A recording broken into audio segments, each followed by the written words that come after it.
بسم اللہ الرحمن الرحیم۔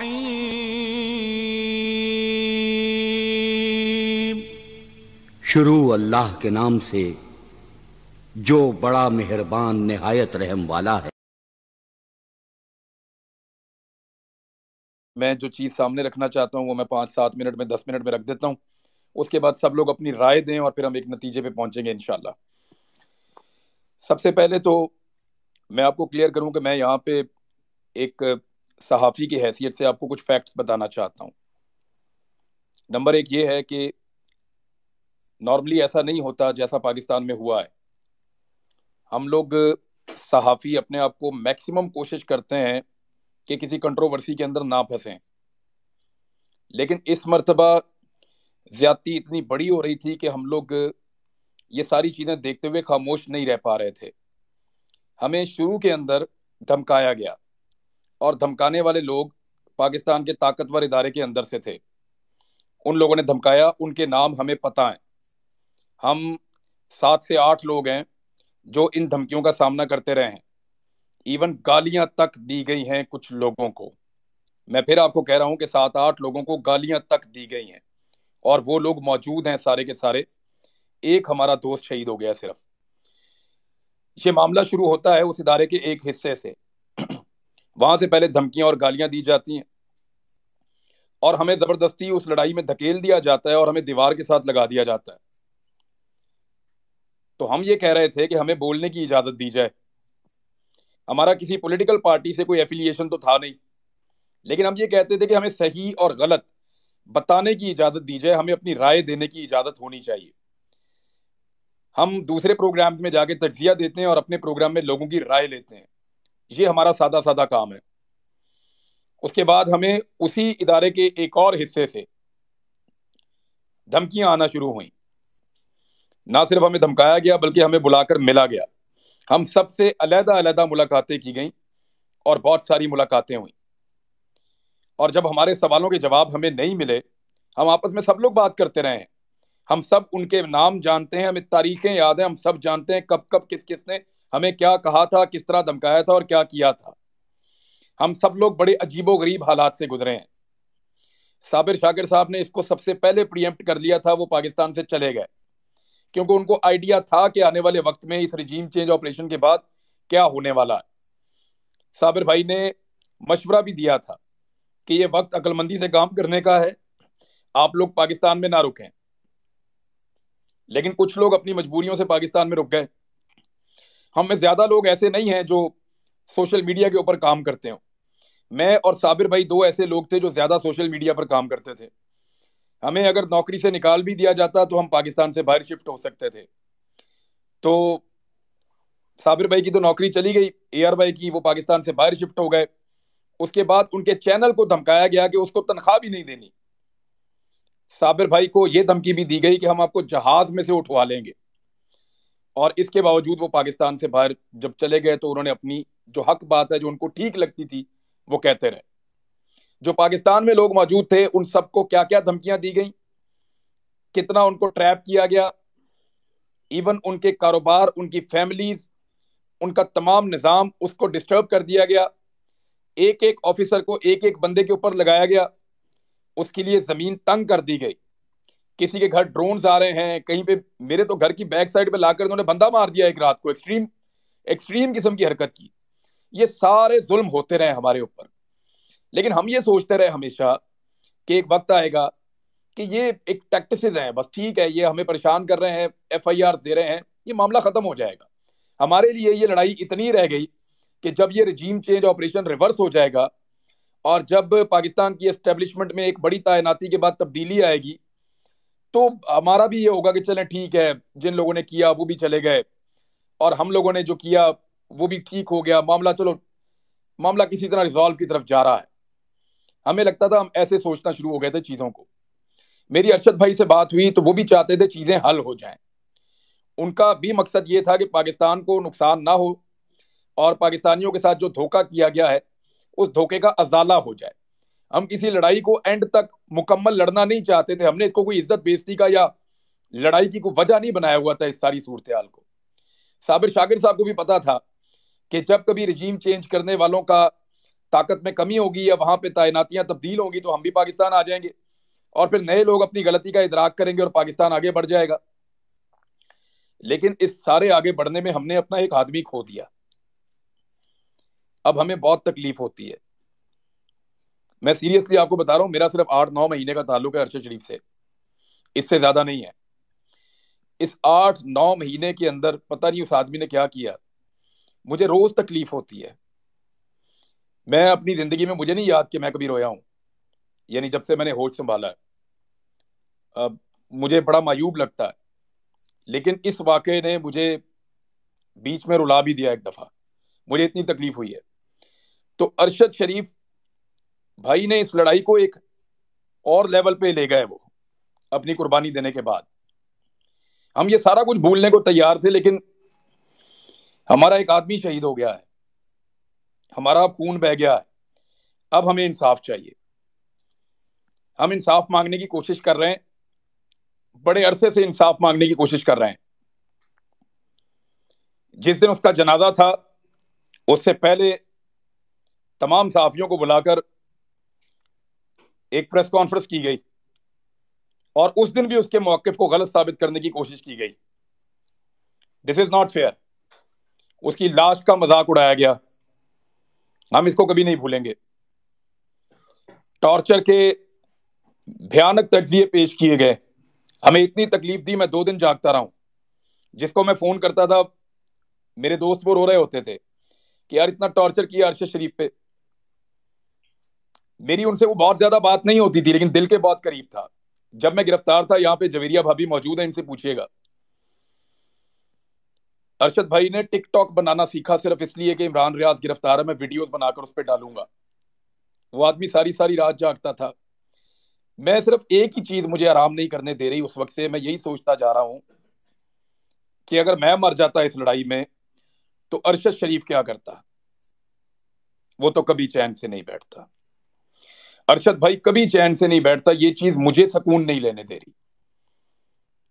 میں رات کو صحیح سے سو نہیں پا رہا, بہت تکلیف میں ہوں. ہم اس لڑائی کو بھولنا چاہتے تھے.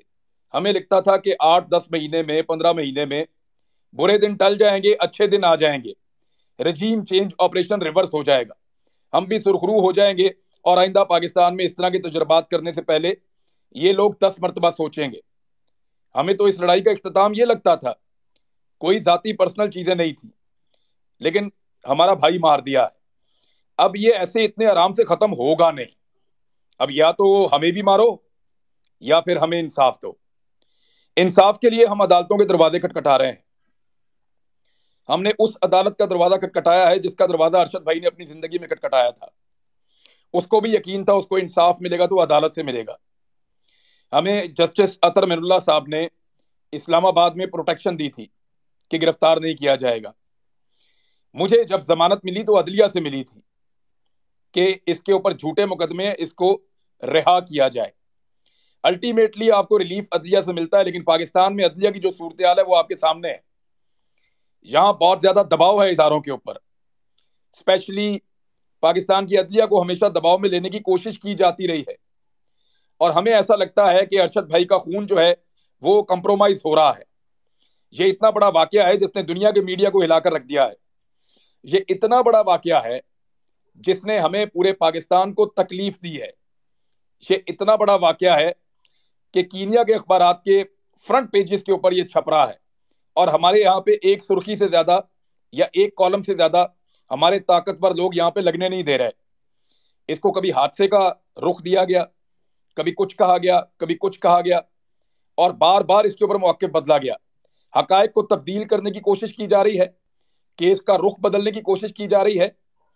میں اس کیس کے بارے میں, کینیا میں کیا ہوا اس کے بارے میں بات نہیں کر رہا, لیکن میں اور میرے ساتھی, اور وہ خود ابھی آپ کو بتائیں گے سب لوگ, ہم سارے گواہ ہیں کہ کس نے ہمیں تنگ کیا تھا. ہم سارے گواہ ہیں کہ کس نے ہم پہ FIRs کروائی تھی. ہم سارے گواہ ہیں کہ کس نے ہمیں گالیاں دی تھیں. ہم سارے گواہ ہیں کہ کس نے ہمیں دھمکیاں دی تھیں. ہم سارے گواہ ہیں کہ کس نے ہمارے اوپر پاکستان کی زمین تنگ کر دی تھی. ہمیں پتا ہے. ہم کبھی نہیں بتانا چاہتے تھے کیونکہ ہم سارے زندہ تھے. اب ہم میں ایک شہید ہے. ہماری ذمہ داری ہے کہ اس کو انصاف دلائیں. لہٰذا اب ہم بتائیں گے, لیکن کہاں بتائیں گے؟ کیا اس پلیٹ فارم کے اوپر نام لینا شروع کر دوں میں؟ کیا میں یہاں بولنا شروع ہو جاؤں؟ مجھے کوئی قانونی فورم چاہیے, ہمیں کوئی ایسا پلیٹ فارم چاہیے جہاں پہ ہم سب جائیں اور جا کر اپنا اپنا بیان ریکارڈ کرا کے بتائیں کہ وہ کون تھا جو یہ ذلت اور رسوائی کی کہانی لکھ رہا تھا, وہ کون تھا جس نے ہمارے لیے زندگی کو تنگ کر دیا تھا. یہ سارا کچھ ہم کسی لیگل پلیٹ فارم پہ بتانا چاہتے ہیں جہاں پہ یہ ریکارڈ کا حصہ رہے. اس بات کا پتہ کروایا جائے کہ کون لوگ اس کے پیچھے تھے, تمام مدعیوں کے انٹرویو لیے جائیں, اور اس کے لیے ضروری ہے کہ سپریم کورٹ آف پاکستان کے چیف جسٹس ایک کمیشن بنائے,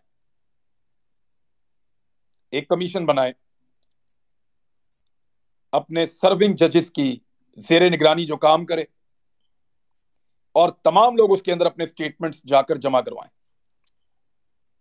وہ اس کی رپورٹ مرتب کرے اور یہ سلسلہ ختم ہو. پاکستان کو مذاق بنا کے رکھ دیا ہے. اب ہمیں یا تو ارشد شریف کا قرض اتارنا ہے تو سب کو مل کر آگے بڑھنا پڑے گا. دیکھیے اس کے جنازے میں کتنے لوگ آئے آپ سب نے دیکھا. کیا ہم صرف جنازوں میں شرکت کرنے والے لوگ ہیں؟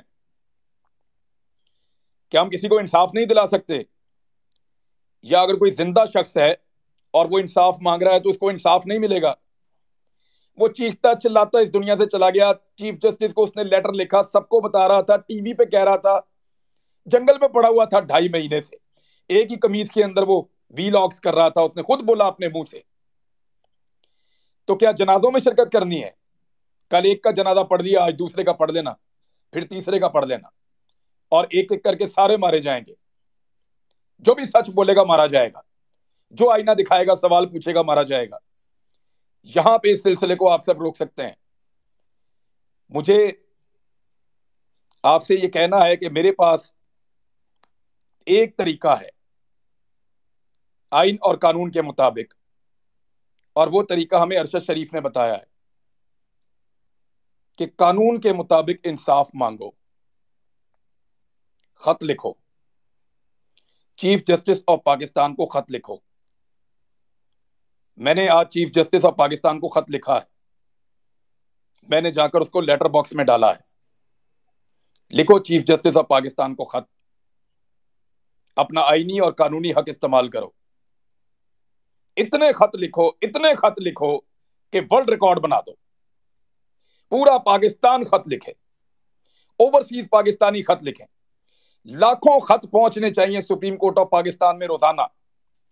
آج شروع ہو جائیں, اگلے 10 دن تک خط لکھیں, روز خط لکھیں, سارے خط لکھیں. بچے لکھیں, خواتین لکھیں, بزرگ لکھیں, نوجوان لکھیں, سٹوڈنٹس لکھیں, مزدور لکھیں, تمام لوگ خط لکھو خط اور بھجواؤ چیف جسٹس آف پاکستان کو. جھنجھوڑو اپنے ایوانوں کو, اور وہاں خط میں صرف چھوٹی سی ڈیمانڈ کریں اپنے الفاظ میں کہ ارشد شریف کو انصاف دلوائیے اور ایک انڈیپینڈنٹ جوڈیشل کمیشن بنوائیے جہاں پہ جا کر ہم تمام حقائق رکھیں. ہم یہ گھنونے حقائق قوم کے سامنے نہیں رکھنے چاہتے. کپڑے اتارنے کا شوق کسی اور کو ہوگا, ہمیں کسی کے کپڑے اتارنے کا یا کسی کو ذلیل کرنے کا شوق نہیں ہے. یہ ہمارا اپنا ادارہ ہے, ہمارے اپنے لوگ ہیں. لیکن اگر ہم کچھ بتانا چاہتے ہیں تو ہمیں ایک فورم چاہیے جہاں پہ جا کے ہم یہ ساری انفارمیشن دیں. تو میں آپ کو یہ نہیں بتا سکتا. میں نے صابر بھائی کو بتایا ہے کہ یہ کیسے ہوا خط لکھنے والا معاملہ, لیکن یہ ارشد بھائی کا آئیڈیا تھا.